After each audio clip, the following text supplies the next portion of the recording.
திசையை வெளி உலகத்துக்கு வெளிச்சம் போட்டு காட்டிய அண்ணன் செந்தில் கணேஷ் ராஜலட்சுமி அவர்கள் வாழ்க.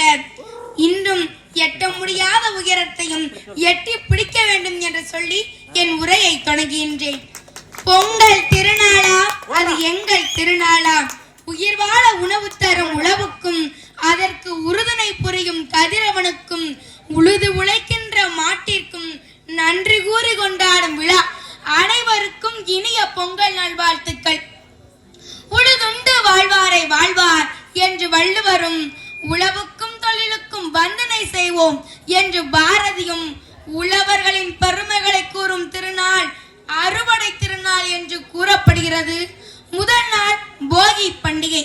பழையன கழிதலும் புதியன புகுதலும் என்ற வரிகளுக்கேற்ப நம் வீட்டில் உள்ள பழைய பொருட்களை எல்லாம் அகற்றி விட வேண்டும். அதுபோல நம் மனதில் உள்ள தீய எண்ணங்களையும் அகற்றிட வேண்டும் என்பதற்காக வருவதுதான் போகி பண்டிகை.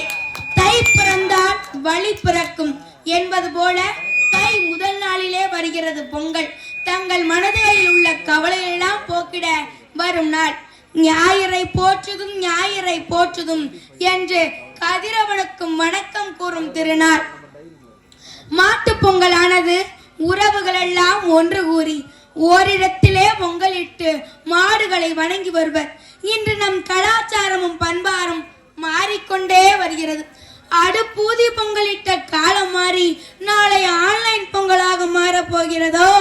வாடி வாசல் திறந்தாதான் வீட்டு வாசல் திறப்பேன் என்று நம் கலாச்சாரத்தையும் பண்பாட்டையும் மீட்டெடுத்த இளைஞர்கள் மற்றும் பெண்களின் நிலை என்று செல்போனிலே மூழ்கி கிடக்கிறது.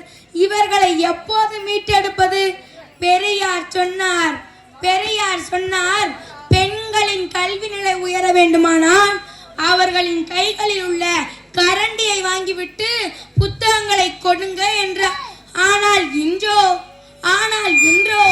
இளைஞர்களின் கல்வி நிலை உயர வேண்டுமானால் அவர்களின் கைகளில் உள்ள செல்போன்களை வாங்கிவிட்டு புத்தகங்களை கொடுங்க என்கிறோம். விதை விதைப்பவன் உறங்கி விடுவான், ஆனால் விதைகள் ஒருபோதும் உறங்குவதில்லை. அப்படி விதைகள் உறங்கிவிட்டால் ஏது விவசாயம், எங்கே செடி கொடிகள் எல்லாம் காணாமல் போயிருக்கும். நீருக்கும் காற்றுக்கும் பஞ்சம் ஏற்பட்டிருக்கும். ஒவ்வொரு விதைகளும் தனக்குள்ளே ஒரு தனித்துவத்தை பெற்று இந்த மண்ணில் பெரிய மரமாக வளர்ந்து நிற்கிறது. அதுபோல ஒவ்வொரு மனிதனும் இந்த சமுதாயத்தில் தன்னை நிமிர்ந்து வாழ வேண்டும். நாட்டோடு நாட்டை இணைத்து மேலே ஏறு, வானை இடிக்கும் மலை மேல் ஏறி விடாமல் ஏறு மென்மேல் ஏறி நின்று பாரடா, எங்கும் பாரடாய் புய் மக்களை பாரடா உனது மானிட பிறப்பை, பாரடா உன்னுடன் பிறந்த பட்டாளத்தை, என் குலம் என்றுனை தன்னிடம் ஒட்டிய மக்களை பெருங்கடல் பார்த்து மகிழ்ச்சி கொள், அறிவை விரிவு செய் அகண்டமாக்கு, விசால பார்வையால் விழுங்கும் மக்களை. இந்த மண்ணிலே வாழும் அருமை அண்ணன் எல்லோருக்கும் உதவிகளை செய்யும் கிட்டத்தட்ட